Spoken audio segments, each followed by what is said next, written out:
The author says here, rahimahullah, Amr ibn al-Jamuh was a wealthy, elderly man who went to ask the Prophet sallallahu alaihi wasallam what he should spend and on whom he should spend. And so Allah revealed, أعوذ بالله من الشيطان الرجيم يسألونك ماذا ينفقون. They ask you, O Muhammad, what should they spend? قل ما أنفقتم من خير فللوالدين والأقربين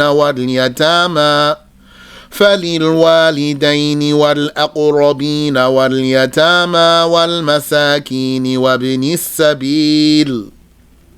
Say, Muhammad, respond, whatever little or lot you spend of good, it is best spent on the parents and the relatives and the orphans and the needy and the stranded traveler. Someone just sent me a question today if giving money to the parents is a charity. So that's amongst the best charities. If it's not obligatory, it would be obligatory on a person, on a Muslim, to support his poor Muslim parents. If it's not obligatory on him to support them, then still good for him to do charities for them. As for the orphans, what's meant here is those children whose father died before the children reach puberty. Prepubescent children whose fathers died. Those are the orphans. Yani, the yatims. Arabic word yatim is this prepubescent child whose father died in particular, not the mother. If the mother died, has another name. If both parents died, has another name. If the father died, has this name, yatim. That's the singular. The word in the ayah is al-yatama. That's the plural. And we're translating it as orphan, but what's meant is what I told you. But in English, the word orphan is not restricted the way I'm saying it to you. So let that be known. Once this person reaches puberty, no longer has the status of an orphan. Wal masakin, the poor or the needy here, those are the people who they have some amount of money, a little bit. They have something of what they need, but they don't have all of what they need. If they needed $10 per day, for example, they might have $8 or $7. So these are still needy. So giving charities to them is good. And also then the faqir, the one who can't even get half of his daily needs, if he needed $10 per day, he can find 4 or 3 or 2. Then for sure, you're going to give charity to this one too. And the stranded traveler, wabni sabil, this one who doesn't have what he needs to get to his destination. And there's more details about who's a stranded traveler. We'll come to talk about that later if Allah enables us. وَمَا تَفْعَلُوا مِنْ خَيْرٍ فَإِنَّ اللَّهَ بِهِ عَلِيمٌ. And whatever you do of good, whether spending or otherwise, Allah is about it knowledgeable and shall recompense you for it. Whatever you do of good, any good. Allah says in another surah, وَفْعَلُوا الْخَيْرِ, do the good. And this is not restricted here. Anything that's good, charity, prayer, fasting, etc. كُتِبَ عَلَيْكُمُ الْقِتَالُ وَهُوَ كُرْهٌ لَكُمْ. Ordained upon you, believers, is fighting the disbelievers, though it is naturally unpreferable to you because of being perilous, yani dangerous. You're putting your life on the line. So it is naturally unpreferable because the nature of the living creature, including the animal, is to preserve his life and to flee from death. That's why someone commits suicide, he's doing something that's not natural. It's not what the living creatures naturally, it's not how they naturally behave. They don't kill themselves. They preserve their lives. That's what Allah put in them. وَعَسَىٰ أَن تَكْرَهُوا شَيْئًا وَهُوَ خَيْرٌ لَكُمْ. And it may be that you dislike a thing, like invading, though it is better for you. And invading is only an example. This ayah is very, very, very important. وَعَسَىٰ أَن تُحِبُّوا شَيْئًا وَهُوَ شَرٌّ لَكُمْ. And it may be that you love a thing, though it is bad for you, because of the self's inclination to harmful desires. It could be that you dislike a thing, though it's better for you. And it could be that you love a thing and you prefer a thing, though it's bad for you. And the norm of people, of the ignorant people, is to deem what they don't like as bad and to deem what they like as good. But if you have knowledge, then you know this is not the case. وَاللَّهُ يَعْلَمُ وَأَنْتُمْ لَا تَعْلَمُونَ. And Allah knows what is better for you, while you do not know. So do as He commands, even if it is difficult. Even if there's a burden in there for you, personally difficult. Even if it is hard for yourself to comply. The Prophet ﷺ sent forth the first of his raiding parties under the command of Abdullah ibn Jahsh. They fought against the idolaters and killed Amr ibn Abdullah ibn al-Hadrami in the sacred month of Rajab, thinking that it was the last day of Jumada Athaniya. The disbelievers reviled them for justifying fighting in a sacred month. It was revealed to Prophet Ibrahim alayhi salatu wasalam that there were 4 months out of the year in which fighting was haram. And this became the Arab culture to believe in the sacred months. Al-Ashhur al-Hurum, the revered month or the revered months or the sacred months. So the pagans kept that belief even though they didn't practice it loyally, but they kept it. So the Muslims went out to fight. And if you know your history, then you know this is after they got to Medina, because they weren't allowed to fight while they were still in Mecca. It wasn't until they migrated to Medina that they got the permission to fight. And then the Prophet ﷺ would send out raiding parties.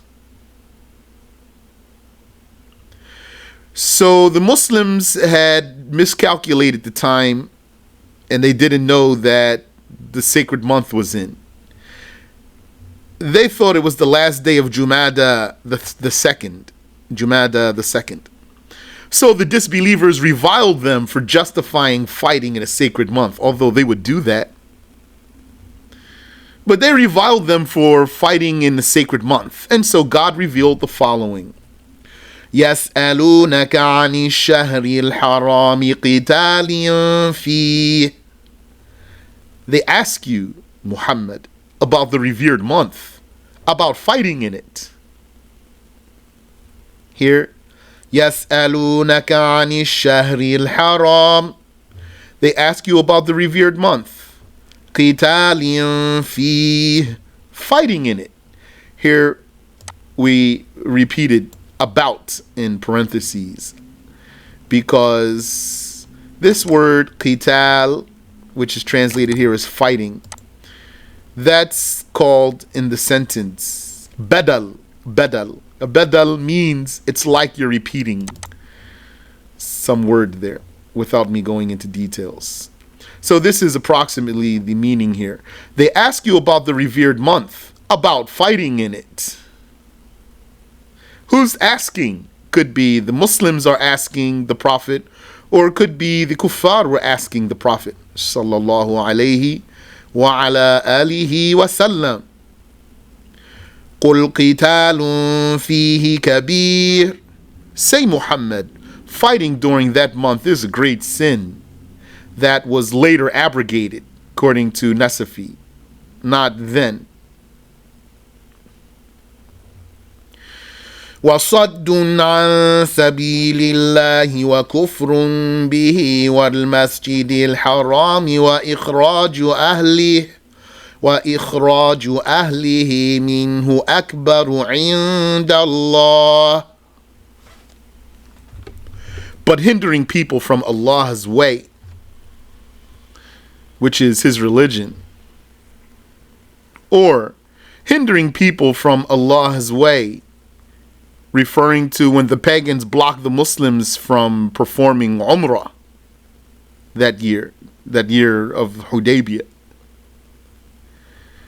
and disbelieving in Him, and hindering people from the sacred masjid, and expelling its people, the Prophet and his companions, from the sacred masjid. Akbaru inda Allah. Those are even more egregious to Allah than what the Muslim troop did of mistakenly fighting in the revered month. Your behavior is more atrocious than this, O pagans. Wal fitnatu akbaru min al-qatl. And the tribulation of paganism is graver, is worse than killing during the revered month. Here, the fitna, the tribulation. So, just translating it literally, the fitna is worse than killing. Fitna is worse than killing. Some people committed kufr here because they interpreted the fitna here as something less than killing, like gossip. And then, in their ignorance and their audacity, they said, they would cite this ayah, yani. Basically, there would be some problem in the house or amongst some Muslims, something less than killing. And then they would bring this ayah, وَالْفِتْنَةُ أَكْبَرُ مِنَ الْقَتْلِ. Or another ayah, وَالْفِتْنَةُ أَشَدُّ مِنَ الْقَتْلِ. And they mean here by fitna, when they recite it there, they mean gossip or the like. So interpreting the fitna here as gossip or the like is blasphemy, actually, because then you'll be contradicting the religion. Because saying gossip is worse than killing, that's against the religion. That's against what's known in the religion by necessity, that killing is for sure worse than gossip. So what's worse than killing? Blasphemy. The greatest sin of all is blasphemy. Then number 2 is killing. Then number 3 is fornicating. So whoever said that the likes of gossip is worse than killing, that's blasphemy. وَلَا يَزَالُونَ يُقَاتِلُونَكُمْ حَتَّى يَرُدُّوكُمْ عَنْ دِينِكُمْ إِنِ اسْتَطَاعُوا. And they will not cease fighting you until they turn you out of your religion, if they were but able. وَمَنْ يَرْتَدِدْ مِنْكُمْ عَنْ دِينِهِ فَيَمُتْ وَهُوَ كَافِرٌ. And whoever of you apostatizes from his religion of Islam, then dies as an unbeliever, فَأُولَٰئِكَ حَبِطَتْ أَعْمَالُهُمْ فِي الدُّنْيَا وَالْآخِرَةِ. Then those voided are their deeds, nullified are their deeds, in the earthly life and the afterlife. وَأُولَٰئِكَ أَصْحَابُ النَّارِ. And those are the inmates of the fire. Hum fiha khalidun.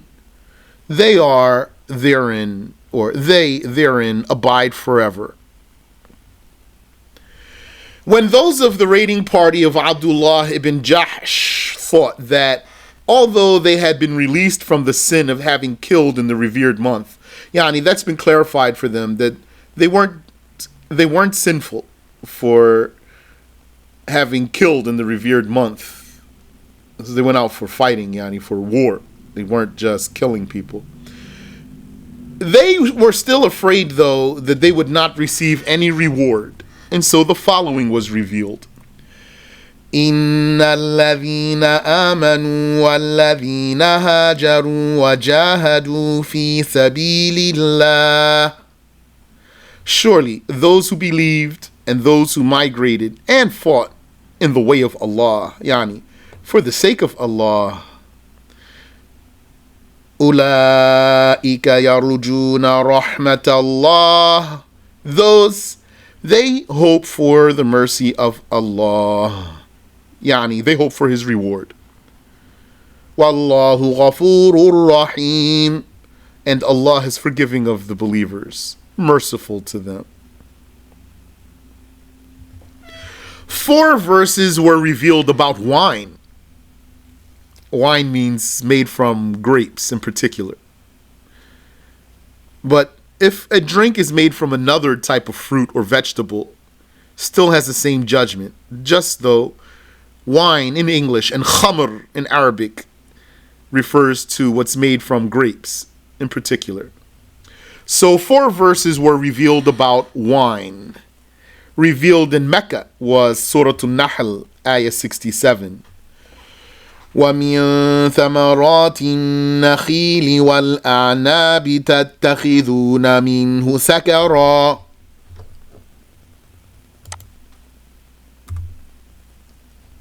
From the fruits of the palms and from the grapes, you make an intoxicating drink. The Muslims were drinking, and it was lawful. The Muslims were drinking, and it was lawful. It had not yet been revealed to be haram. Then Umar and a group of companions said, O Messenger of God, give us a verdict concerning wine. Indeed, it makes the people lose their minds and causes one to waste his money. And so it was revealed, يَسْأَلُونَكَ عَنِ الْخَمْرِ وَالْمَيْسِرِ. They ask you about wine and gambling. قُلْ فِيهِمَا إِثْمٌ كَبِيرٌ وَمَنَافِعُ لِلنَّاسِ.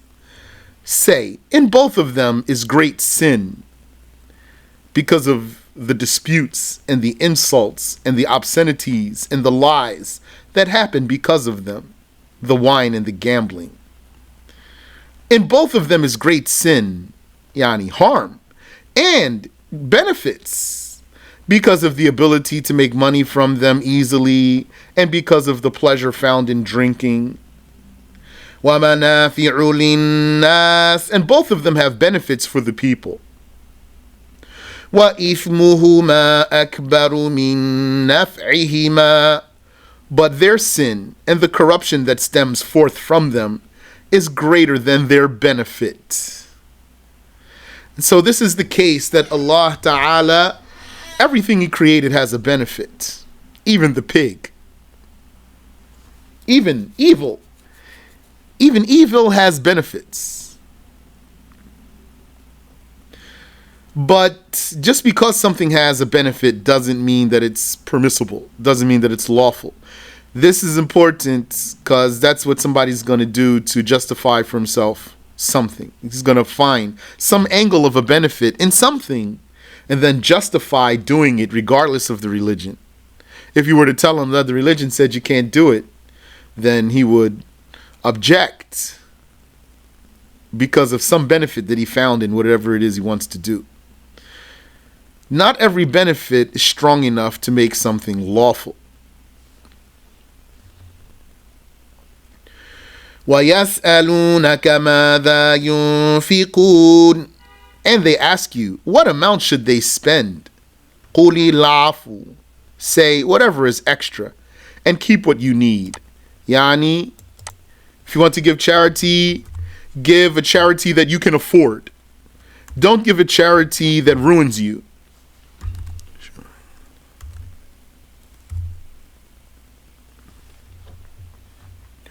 كذلك يبين الله لكم الآيات لعلكم تتفكرون في الدنيا والآخرة. As this has been clarified, thus does Allah clarify for you the signs and arguments in the verses, so that you may think about the matter of this world and the afterlife, and then do what is most suitable. So here, the next ayah, fi dunya wal akhirah. The beginning of this ayah continues from the previous ayah. لعلكم تتفكرون في الدنيا والآخرة. So that you may think about this world and the afterlife. وَيَسْأَلُونَكَ عَنِ الْيَتَامَى. And they ask you about the orphans and the inconvenience of dealing with them. قُلْ إِصْلَاحٌ لَهُمْ خَيْرٌ. Say, Muhammad, engaging them and fixing their affairs is better than avoiding them. وَإِن تُخَالِطُوهُمْ فَإِخْوَانُكُمْ. And if you mingle with them, that is appropriate, because they are your brothers. وَاللَّهُ يَعْلَمُ الْمُفْسِدَ مِنَ الْمُصْلِحِ. And Allah knows the ruiner of their money from the fixer, and shall compensate both. وَلَوْ شَاءَ اللَّهُ لَأَعْنَتَكُمْ. And had Allah willed, He would certainly have burdened you with difficulty. I don't have detail there. Inna Allah azizun hakim. Surely Allah is undefeated and having the power to inconvenience them, wise for not obligating them to do what they cannot do. So you now got accustomed to how the Quran is, how the Quran's style is, and how to explain it. So a lot of things, I'm reading through them without stopping to give you details. So you could probably surmise that there's details behind many statements that I'm not addressing. Maybe because I don't even know them, for example.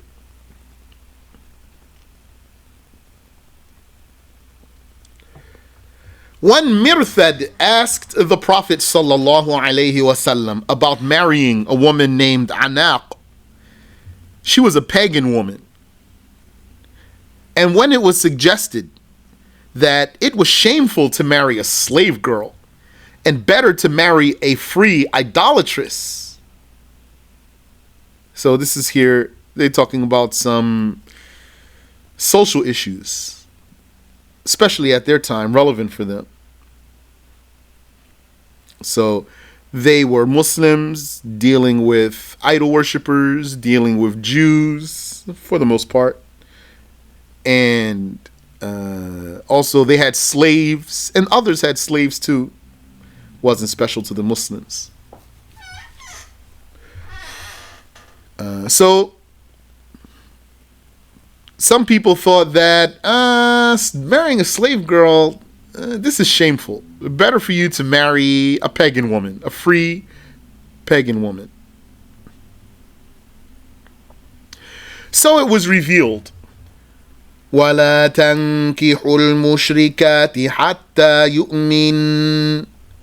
And do not marry idolatresses, the idolatresses besides Jews and Christians, until they believe. Yani, the Muslim man, he can't marry a Jewish woman, a Jewess, or a Christian woman. According to Ash-Shafi'i, she has to be original Jew or original Christian. Original Jew means her family lineage of Judaism goes back to before the Injil was revealed to Jesus. And being a Christian means that her family lineage of Christianity goes back to before the Quran was revealed. Any person that Judaism came into their religion after the Injil was revealed, according to Ash-Shafi'i, a Muslim can't marry such a woman. And likewise, if Christianity got into her family after the Quran was revealed, according to Ash-Shafi'i, you can't marry such a Christian woman. That's going to be, by the way, a lot of African American women, Christian women. Because you know that Christianity was not religion of most of them, maybe. You might not know. So you're going to be careful.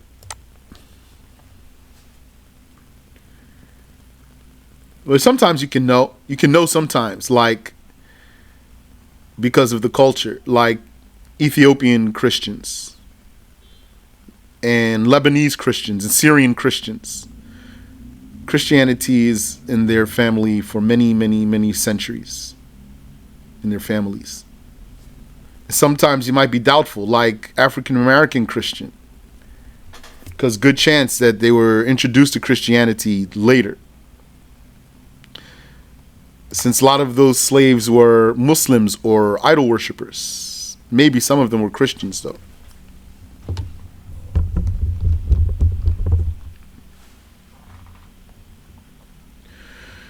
وَلَأَمَةٌ مُؤْمِنَةٌ خَيْرٌ مِّن مُشْرِكَةٍ وَلَوْ أَعْجَبَتْكُمْ. And certainly, a believing slave woman is better than an idolatress, even if by her beauty and money she impresses you believers. Because a believer is better than a kafir. Here's a proof for you right here. Indeed, a believer is better than a kafir. Doesn't mean though you should just be stuck up with the kafir and snobby with them. No. But a Muslim is indeed better than a kafir. A believing slave woman is better than an idolatress, even if by her beauty and money she impresses you believers. وَلَا تُنْكِحُوا الْمُشْرِكِينَ حَتَّى يُؤْمِنُوا. And do not marry believing women to idolaters until they believe. وَلَعَبْدٌ مُؤْمِنٌ خَيْرٌ مِّن مُشْرِكٍ وَلَوْ أَعْجَبَكُمْ. And certainly, a believing slave man is better than an idolater, even if he impresses you. أُولَٰئِكَ يَدْعُونَ إِلَى النَّارِ. The reason is that those pagans invite to the fire by encouraging what leads to it. They encourage blasphemy. وَاللَّهُ يَدْعُو إِلَى الْجَنَّةِ وَالْمَغْفِرَةِ بِإِذْنِهِ. But Allah, by sending messengers, invites to performing what earns the garden, and He invites to the forgiveness by His permission. وَيُبَيِّنُ آيَاتِهِ لِلنَّاسِ لَعَلَّهُمْ يَتَذَكَّرُونَ. And He clarifies the arguments and proofs in His verses for the people so that they be mindful. The Arabs used to not eat, drink, or live with their menstruating women, like the Jews and the Majus. So Abu Dahdah asked, O Messenger of Allah, what can we do when the women are menstruating? And so Allah revealed, وَيَسْأَلُونَكَ عَنِ الْمَحِيضِ. And they ask you about the menstruation. What can we do with the women? قُلْ هُوَ أَذَى. Say, Muhammad, it is a harmful, repulsive excrement. فَاعْتَزِلُوا النِّسَاءَ فِي الْمَحِيضِ. So refrain from intercourse with the women during the menstruation, because it's harmful. Harmful for the man and the woman, and even could be harmful for the baby if she gets pregnant. وَلَا تَقْرَبُوهُنَّ حَتَّى يَطْهُرْنَ. And do not approach them for intercourse until they have become pure. Here, this part of the ayah means until their menses stops.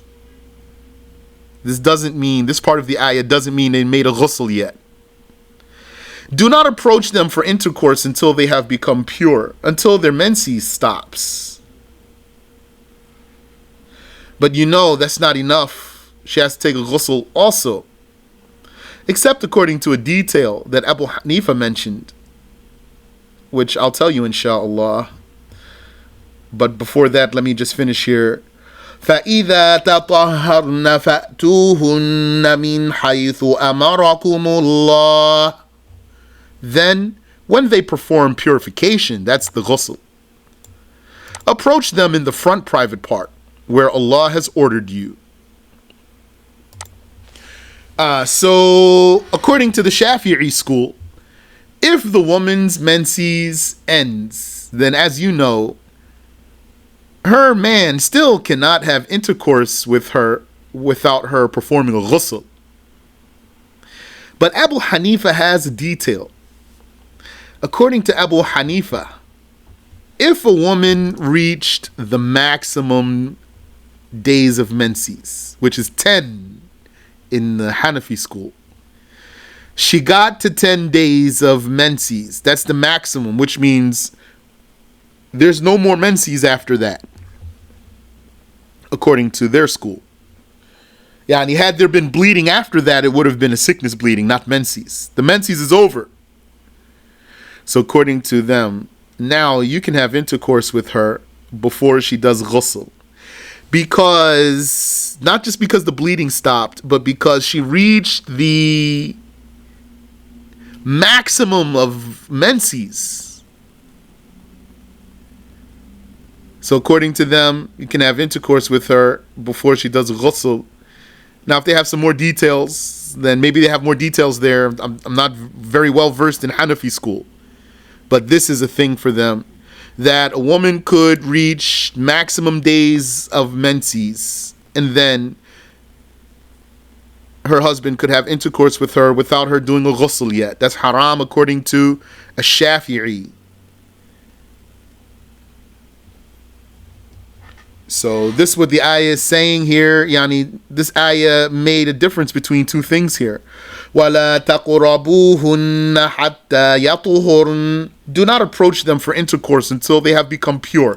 Until their menses stops. Doesn't mention the ghusl yet though. فَإِذَا تَطَهَّرْنَ فَأْتُوهُنَّ مِنْ حَيْثُ أَمَرَكُمُ اللَّهُ. Then when they perform purification, approach them in the front private part, where Allah has ordered you. So now according to the Hanafis, if her menses stopped after 3 days, 4 days, 5 days, whatever, you have to, or she has to do a ghusl. Can't have intercourse with her without a ghusl, because she didn't get to the maximum number of days. So if her menses stopped after 5 days, 6 days, 7 days, for example, then in the Hanafi school, you cannot have intercourse with her without a ghusl. So let that be understood. Maximum in Shafi'i school is 15 days. But that rule that the Hanafis mentioned doesn't work in Shafi'i school fundamentally in the first place. Simply, according to the Shafi'i school, you cannot have intercourse with her until she does her ghusl, period.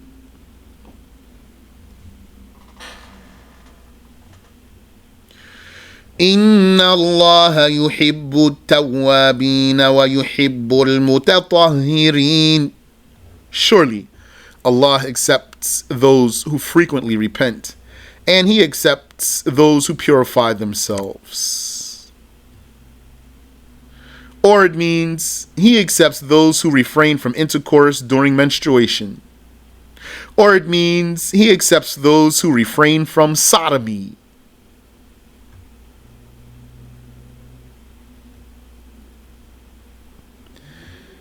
The Jews claimed that whoever had intercourse with his wife in her front, but from behind, then his child will come out cross-eyed. So Allah said, نساؤكم حرث لكم فأتوا حرثكم أنى شئتم.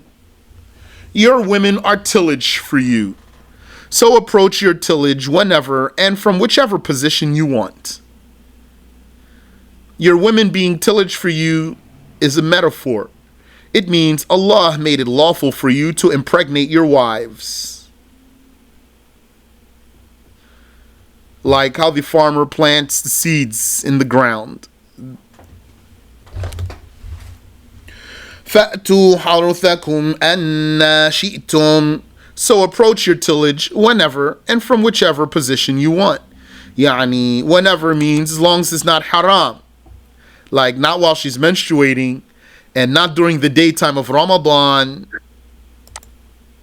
And from whichever position you want. So not like what the Jews claimed.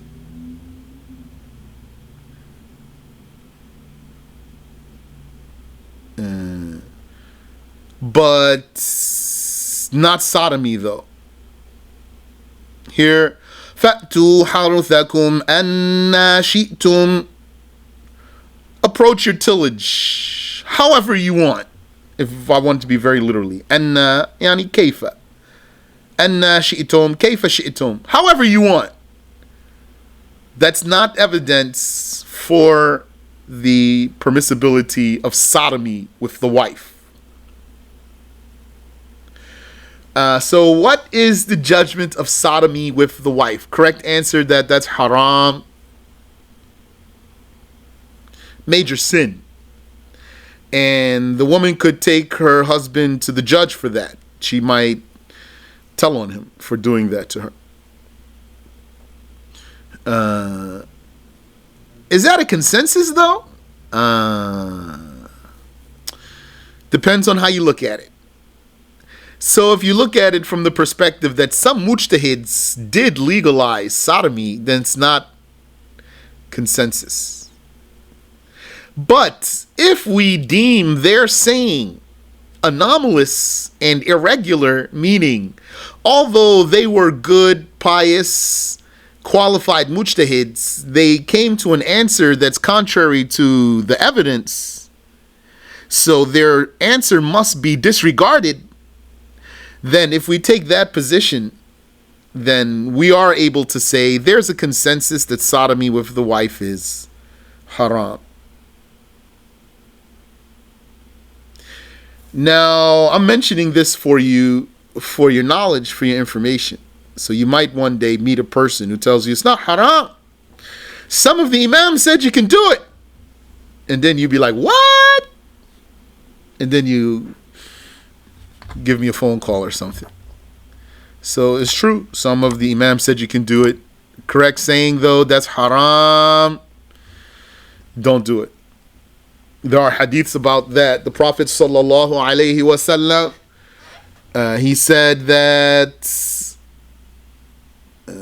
what means that the one who approaches his wife from her rear, yani who commits sodomy with his wife, then Allah will not have mercy on him in the afterlife. But Allah not having mercy on him doesn't mean the worst thing. Yani doesn't mean like he'll be tortured forever or something like that. No. But means though, important point here, without going into details about what the hadith, how to explain the hadith. At the end of the day, it means it's haram. So don't do it. And if somebody tells you that, tell him, I advise you not to do it. And I advise you, don't teach other people to do that. Don't tell people they can do that. وَقَدِّمُوا لِأَنفُسِكُمْ. And prepare the good for yourselves. Or it means make children. Or it means start intercourse with your women in the name of Allah. وَاتَّقُوا اللَّهَ وَاعْلَمُوا أَنَّكُمْ مُلَاقُوهُ. And fear Allah in His commands and prohibitions, and know that you shall encounter His judgment. وَبَشِّرِ الْمُؤْمِنِينَ. And O Muhammad, Give glad tidings of paradise to the believers who fear him.